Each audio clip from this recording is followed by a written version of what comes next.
Anh chơi với.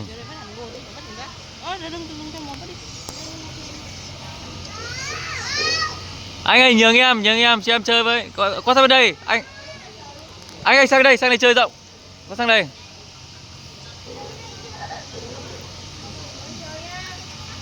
Đấy, đối đầu, mỗi người một bên. Đối đầu.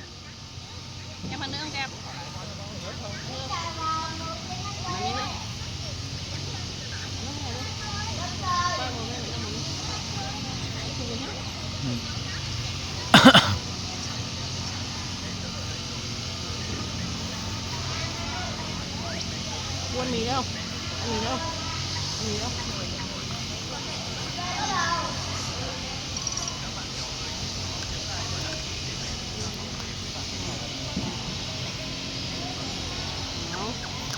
Cầm cái bình. Đây nè.